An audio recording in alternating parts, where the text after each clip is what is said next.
And then this goes on to say, in comparatively few cases is the fullest possible use made of pasture.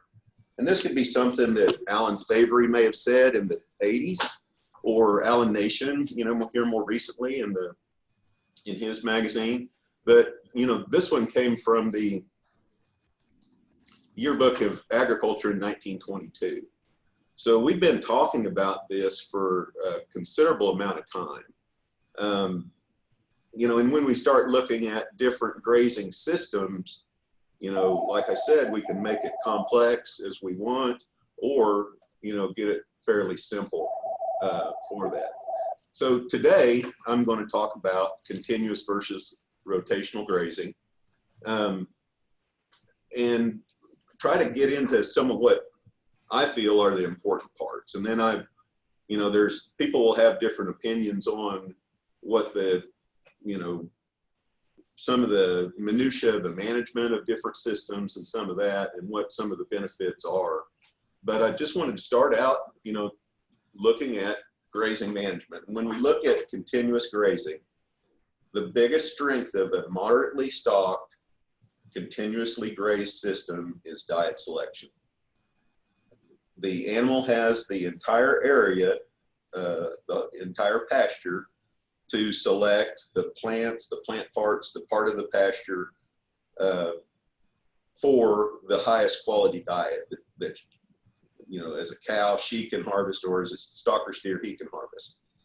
This leads to pretty good performance. And, you know, when we start looking at what that animal selects versus what the total pasture is, they'll perform a lot better, or they'll harvest a lot better quality diet than, you know, just the average of what's out there. But this leads also to the increased utilization of desired areas, plants, and plant parts. So we have those ice cream plants, you know, whether it's clover in a Bermuda grass-based system, or some tall grass, you know, prairie species in a native system. You know, those plants, plant parts, and desired areas could get overgrazed compared to other areas, and that leads to low grazing uniformity. And then also the same pasture can be overgrazed and underutilized, whether it's getting distance away from water, you know, these overgrazed areas right around a water source, by shade, and you know, anything that would draw an animal to a certain area and make that animal want to stay there. So in the simplest form, rotational grazing, we're cross fencing, we're adding paddocks, splitting that pasture into smaller units, and keeping cattle on those areas so they don't have access to the entire pasture area. This reduces the diet selection. So anytime we restrict that animal through overgrazing, high stocking rates, or through an intensification of the stocking density through rotational grazing, we decrease the diet quality. And also, I'll show some data later that we had got while I was in Arkansas, where it has a variability in that diet quality. Similar things have been shown in other areas. The desired plants are utilized first. The highest quality plants are utilized first whenever you open a gate and introduce cattle to a new paddock. But they get a break, and that break allows it rest and rebuilding of root stores and leaf area. We do have increased grazing distribution, but there still is sacrifice areas around water sources. You know, if we've got a pie-shaped paddocks going into a central water source, then we'll have cattle trails forming and different issues going in there. So if we're just way overusing this sacrifice area, we can impact that area, but we should have a better distribution into the rest of that pasture. So all that going together with this diet quality issues, we're restricting that, in a lot of cases, in most cases in research with rotational grazing, we will see slightly lower performance.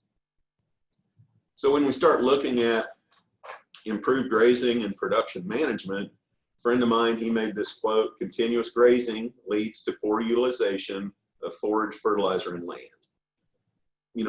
That's not necessarily the case. A well-managed continuous grazing system, we can have, effective forage use and fertilizer, efficiency. But the utilization gets back to that old range rule of thumb where they say take half, leave half, so, and you're only harvesting about half of what you're taking because, other issues. So we're getting about 25% to 35% utilization, even in a well-managed, moderate stocked, continuous grazing system. When we look at rotational grazing, his quote is, rotational or controlled grazing improves utilization of the forage. And a lot of that goes into, we're forcing those cattle to stay on a certain area. We're utilizing that entire area. So we are increasing the utilization of the forage grazing efficiency.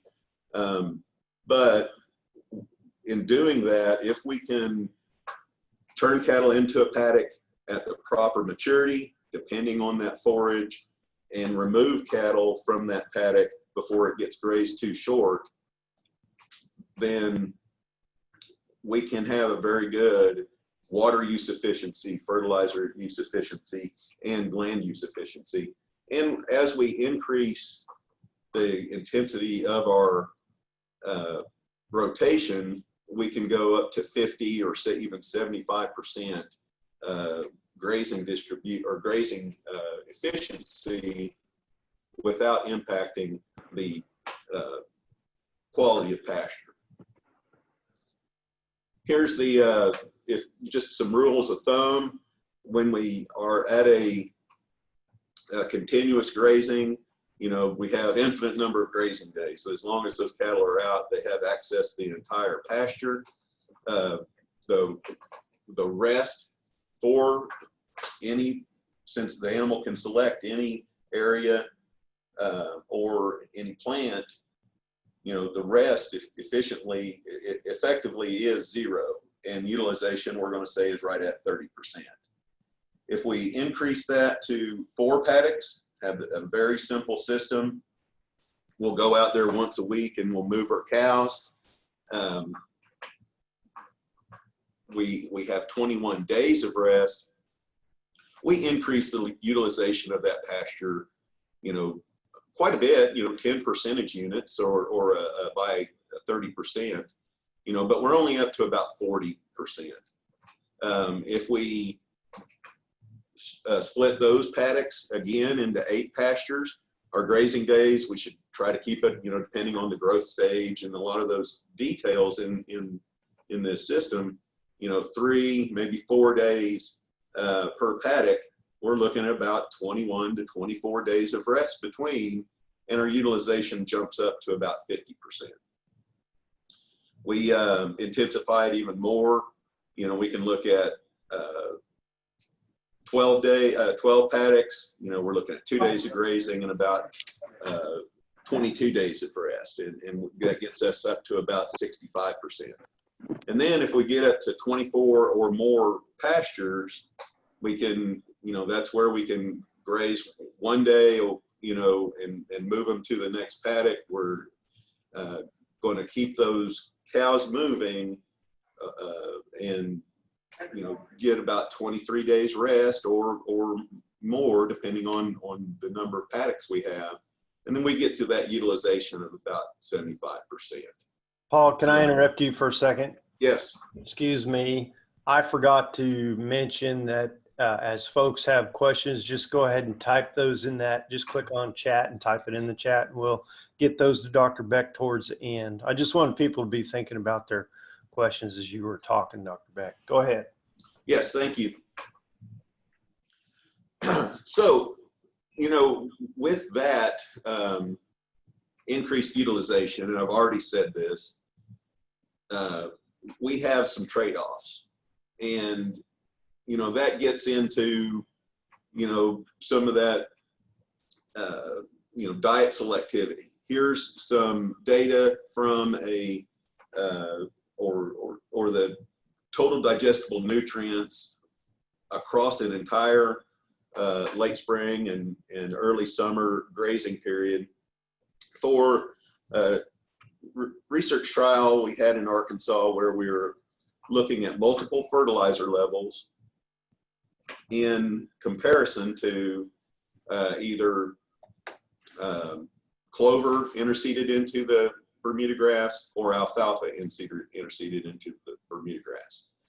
And you can see, no matter what we're grazing, whether it's clover or alfalfa, legume blend in with the Bermuda grass, or a fairly highly fertilized Bermuda grass with this top line here, anytime those cattle go into a paddock, they're entering at a higher nutrient quality than when they leave. And these paddocks, we were grazing right at 7 days. We only had 4 paddocks to look at these combinations, but every time these cattle go into a paddock, they're changing the quality of that forage that they're consuming for every day they're in there. And so, if we know, much about nutrition and growth of livestock, we want to have a consistent diet quality as we can. We know we're going to have seasonal changes, but these, changes throughout the week can also have a big impact. And that's where it's the trade-off for our harvest efficiency versus livestock management. And how much, then we get into how long, how much time, how close or far these paddocks are. Can we get out there every day and make those changes in rotation? Or, can we only make it out to these paddocks once a week? The other trade-off would be those water resources. When we're building rotational grazing systems, we got to have water. And that's really the biggest expense in one of these systems. And then that's also the biggest danger area for having, negative impacts on, like, for erosion, cattle trails, and that kind of thing. So here's just an example of a water source that on a research station I work with in northern Arkansas. Basically they have 4 paddocks that have access to this graveled area with a tire tank type water system. Then, this is a 8 or 12 paddock system, and where we only have 4 paddocks and they're only approaching from one direction when they're in these paddocks, then we can have a lot less impact with that. And it's really not an expensive proposition, just a lot of labor getting a water source out there. But that again is one of those issues that really holds a lot of people back is development of water for these systems. So essentially, when we're looking at what do we need for forage growth, we need sunlight, water, nutrients, and time. And the forage top is the reflection of the root. And if we just really graze those short, we can artificially create drought stress. And this really came home to us in 2011 and 2012. If we ever did get a rain, all of our plants were so overgrazed, they were very slow to respond, and they didn't have the top growth to capture runoff. And this is Dennis Hancock that used to be with University of Georgia. This is a demonstration he had for a field day, and I was always been very impressed with this because it shows in this picture for 2 days rest, we only have, you know, about 4 to 6 inches of roots here. When we increase our rest to 7 days, you know, we're getting, you know, quite a bit more, a foot to 18 inches maybe in root. But if we can have that rest for 21 days, you know, look at all that root growth that we have. And that's going to make a big impact on the ability of those plants to reach water. So, you know, in Oklahoma, in the, you know, midsummer, we're always going to have a drought. It's always going to get hot. So if we have the ability to give these plants some rest, you know, we can have a lot of impact on the regrowth on these plants. Here's an example where I did some farm visits during the drought in 11 and 12. On the left is a rotationally grazed pasture. You know, he is getting short. You know, he's going to have to pull these cattle off after they finish this paddock. That's why I had to visit him, because he knew he was going to run out of grass. But you know, he's still leaving some residual forage there, some residue. And then on the right is his neighbor's continuously grazed pasture, where they've just been hammering it for, you know, the entire period of the drought we had. And there was a considerable stand loss in this pasture on the right whenever we did get some rain. That's where we get, what are the implications of stand losses? You know, if we, you know, in a native grass system, it's going to be a long time to recover. Even in a introduced forage system, we have stand losses of even some extremely resilient species, and we're going to have to replant. You know, we have some green out here in this pasture here, but you know, that's all weeds that are going to come up, and then whenever you have those weeds, the forage you want will not be able to respond to that. Here's an example of where we were comparing continuous grazing to a rotational system in alfalfa that we had interseeded into Bermuda grass. Interseeded it in the fall at 25 pounds per acre, started grazing it that next year in May. And you know, the first year we started out with about a 40% stand, 35–40% stand. And in both cases, whether it was the continuous grazed or the rotationally grazed, we saw you know, at least no change in stand versus an increase in our alfalfa stand, you know, up to about a 60% stand of alfalfa. The next year in the continuously grazed system, and this was only grazed through the April through the end of September, we saw a fairly substantial decrease in stand in the second year with that continuously grazed system. Even though we saw a decrease in stand in the second year with rotational, we went from a 80% alfalfa on our stand counts down to about 55. So essentially the same as what we were the year before. Then we get into a dry year, we still saw a 25%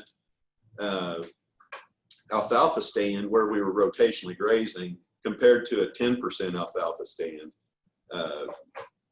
in the continuous grazing. So, you know, we're able to keep those desirable plants, whether it's a clover you're planting or another legume like an alfalfa, or in you know, other systems in native range, we're able to keep those desirable plants in the stand.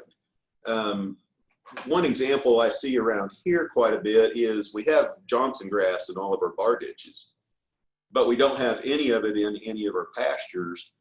And it's because it is an ice cream plant that cattle will graze down.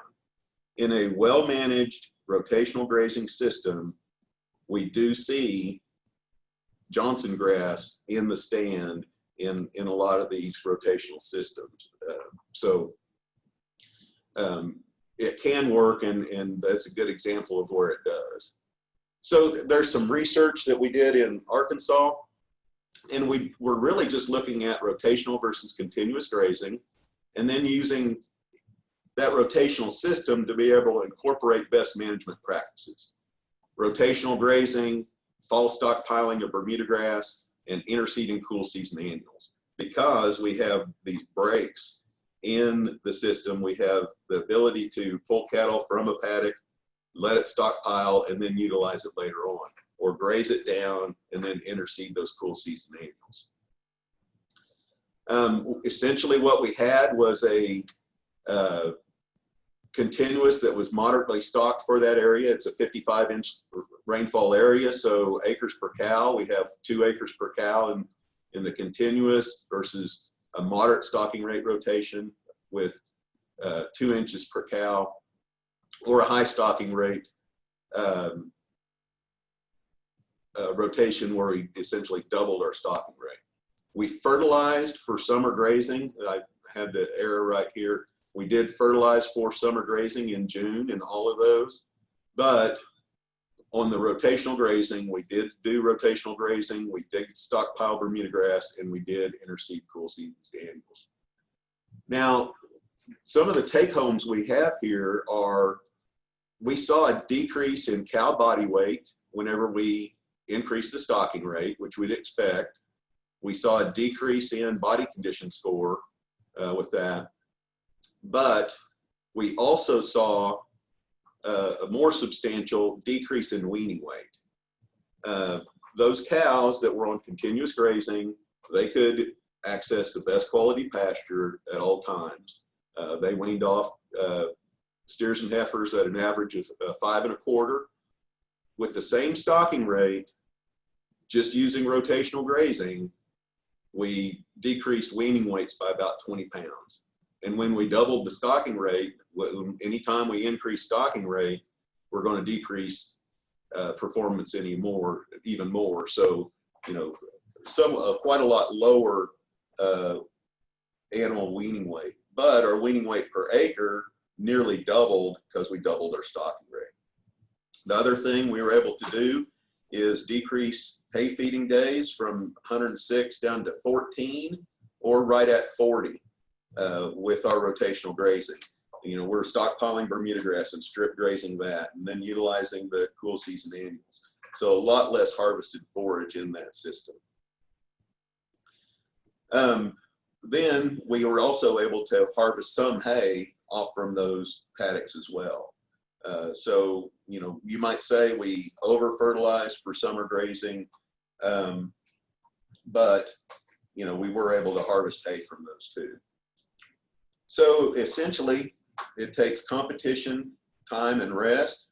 We need to maintain stocking rates with low to moderate grazing intensity, leave surface residue and to increase water infiltration. This improves root health, improves the soil microbiota. A lot of those things people are talking about today as being important. You know, we do need to practice weed control and fertilize appropriately, because that does improve water use of plants. So I wanted to show you this. This is Roy Jean Britt. They moved into southern Arkansas in the 50s from out in western Texas. He runs some cattle down in the Little Missouri River bottom, right at 1,600 acres, and he runs 400 cows on that. He has a rotational system. It's nothing fancy. You know, the fences aren't pretty, but he moves his cows every day. He has 40 paddocks, and they're not all identical in size either, but he does move those cows every day. His cows are a Beefmaster Charolais cross for the most part. Now, we had used some of his calves at our research station on grazing trials, and when you get them away from his system, they're not the calmest or tamest animals you ever saw. They're actually fairly snaky. But, you know, these cows, when he just opened the gate right here, and they are ready to go to the next paddock. and, you know, they're willing, they see him every day. He walks up, he opens the gate, and they are able to walk by him. You know, we were standing there, we're strangers to these cows and not around very much. And they're still walking right past us to get to that fresh grass. And, you know, you can see within a few minutes, these cows know what's happening. They're going to stick their head down and start grazing. So the farmer who has plenty of grass is the one who will allow it to get a start in the spring and early summer. The stock work on the reserves through the hot weather, and then in the fall with cooler weather and rains, pastures again grow vigorously. And if not overstocked, they get another reserve that makes pasture all winter. Getting back to that, you know, real current, you know, up-to-date stuff we're talking about as far as stockpiling Bermuda grass or stockpiling our native grass. Some farmers keep their stock on pasture all year, except for when snow is on the ground. This is practiced through the states in Central South. So, you know, a few years ago in Arkansas, we came up with the 300 Days Grazing Program. Noble Foundation, you know, we're doing the Graze 365.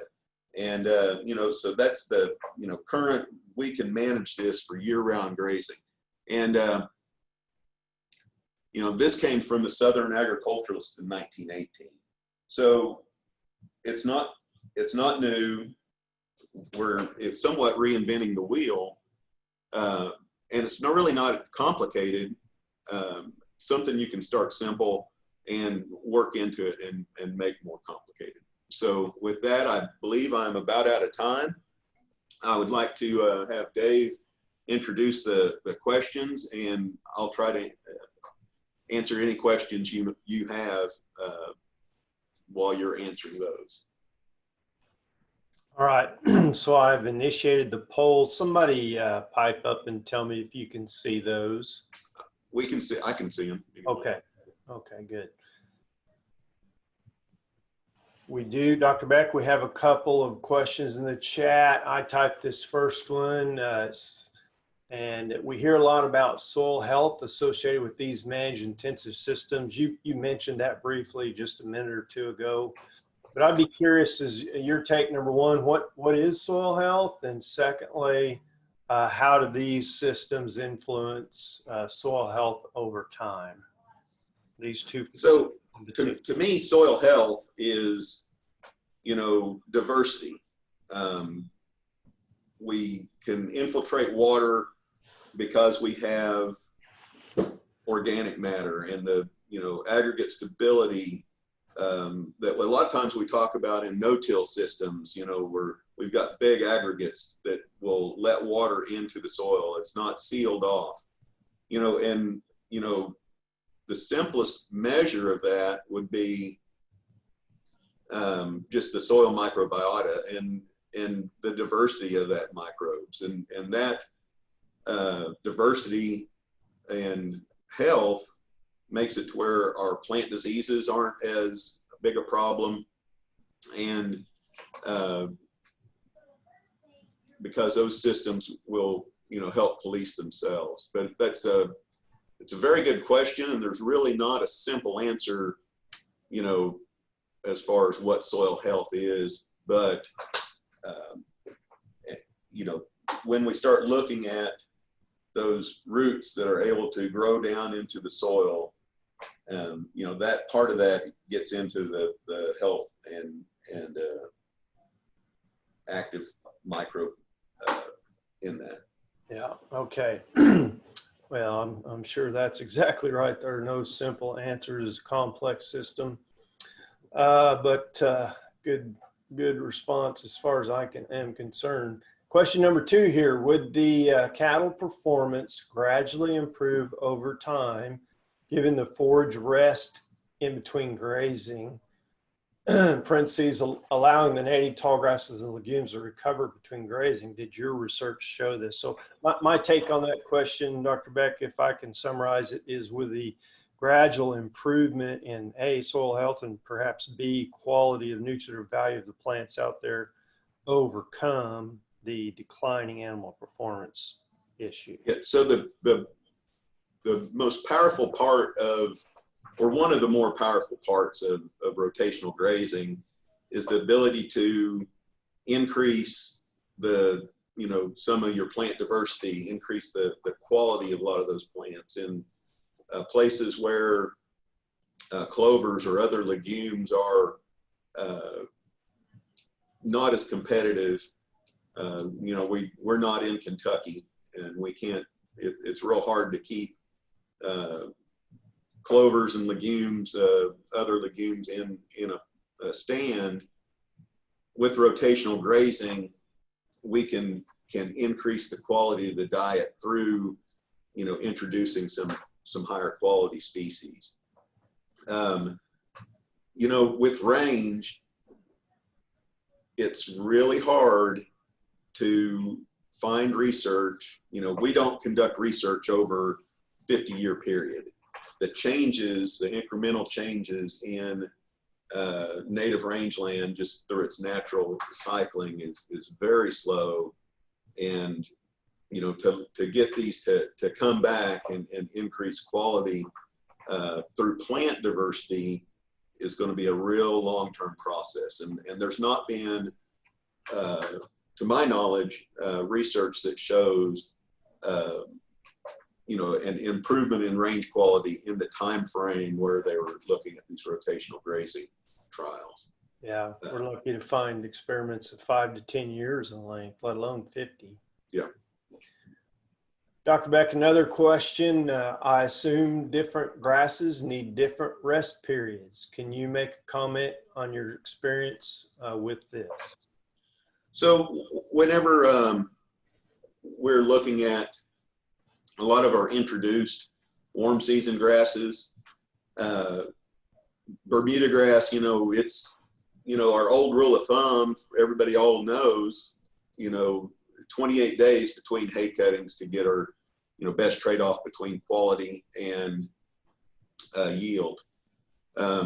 If we can keep that down about 21 days, for most of our forages, we're probably doing all right. Really, the best way to manage these, and it gets real complex, is on the height. And you see a lot of discussion about, upright growing alfalfa variety, or, old world blue stem. We want to, put cattle or rotate livestock into those when they're 8 to 10 inches in height, but we want to pull those off, at about 4 inches in height. For Bermuda grass, it's prostrate growing, and we may want to get cattle or our livestock into those when they're no more than 6 inches in height, and pull them off, when they're 2 to 3 inches tall. And a lot also depends on the time of year. If it's fast growing in the spring, we need to get through and knock the tops off and move on to the next one, and have a shorter grazing period with a shorter rest. If it's in the fall and it's growing back slow, we slow down our rotation, we utilize more of that, and then have a longer rest period between. So that's where it starts getting complex. But really, as much of the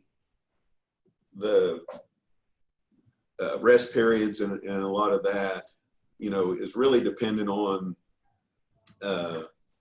the quality, the type of livestock and the stage of production. You want to keep a stocker calf or a fattening calf. If you're forage finishing, you want to keep that rotation fairly short, so those forages don't have a chance to mature.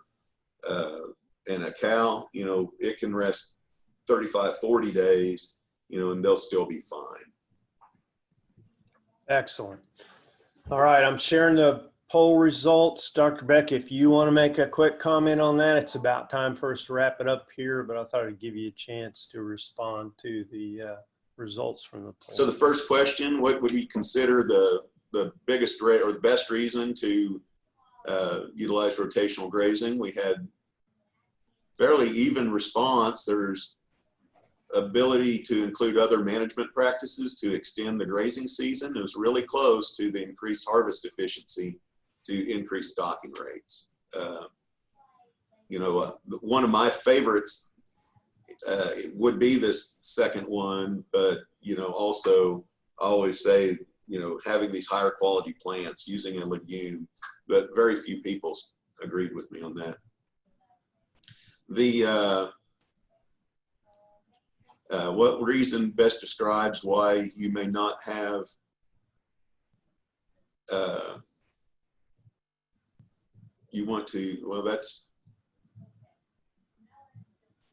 this is how many paddocks would you consider or would you want to have? We had most people say you can never have enough. Really, a lot of that depends on the quality of livestock and the stage of the rotation. Yeah, I'm not sure how that happened, Dr. Beck. We got the wrong And title. then the third question is really right. What reason best describes why you may not want to include rotational grazing? Reduced productivity is a big one that a lot of people have trouble with. If you're going to keep your calves, it's okay to wean a 400-pound calf if they can catch up later on during the stocker phase. But if you're selling at weaning, 30-pound reduction or 40-pound reduction in weaning weight can be a big deal. But the biggest one is the expense of building cross fences, and this can cause a lot of problems, especially on rented land. But there are some, low cost options, with, polywire and electric fence to build those cross fences that, would even work on rented land, could just not make a permanent